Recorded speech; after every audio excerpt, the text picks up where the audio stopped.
Good morning, praise the Lord. ઈશ્વરનો આભાર માનતા આવો આજના દિવસની અને વહેલી સવારે આજના દિવસની શરૂઆત પ્રભુના વચનોથી કરીએ.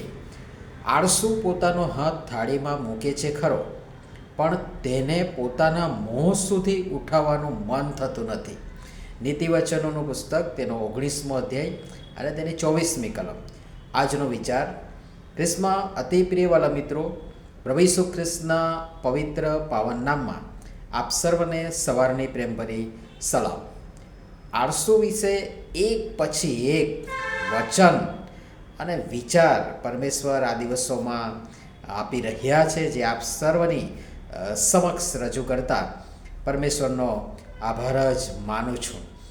અને ફરીથી કહીશ કે તમને થતું હશે કે આળસુ ને આળસ ને આ બધું કેટલા દિવસથી ચાલી રહ્યું છે, પણ ખબર નહીં પ્રભુ મને કૃપા આપે છે ને આ દિવસોમાં આ વિષય અને વચનો મળતા જાય છે, આવતા જાય છે, વિચારો આવતા જાય છે ને બસ તમારી આગળ મૂકવા માટે પ્રયાસ કરું છું. એટલા માટે કહી શકું છું કે પ્રભુ પરમેશ્વરની કૃપાથી હું એ આળસ અને ઊંઘ ને તચી શકું છું.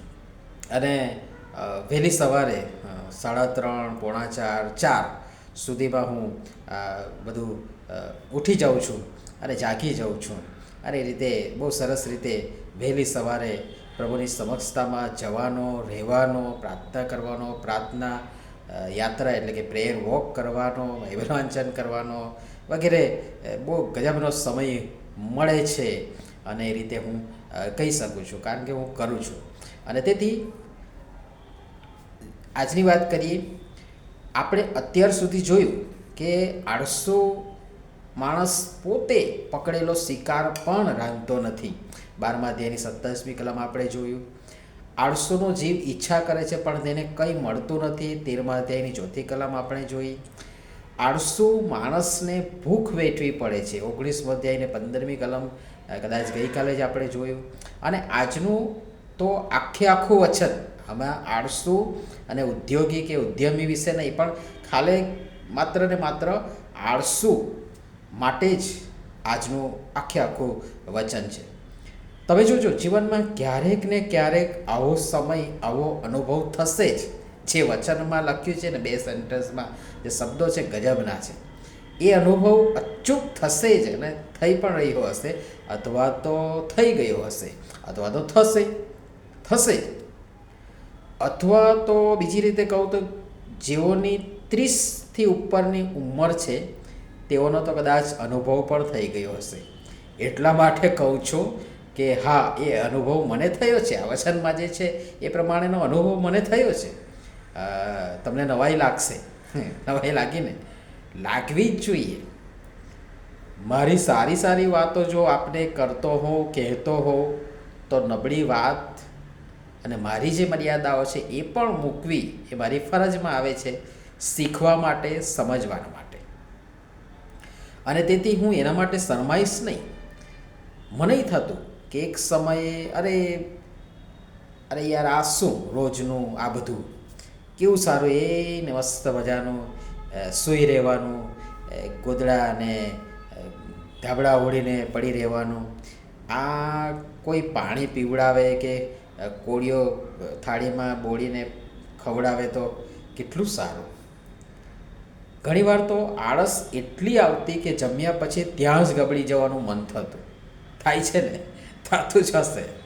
અને વળી હમણાં તો જે ઠંડીની સિઝન છે એટલે બાપ રે બાપ, એવી મજા આવતી હશે ઊંઘવાની.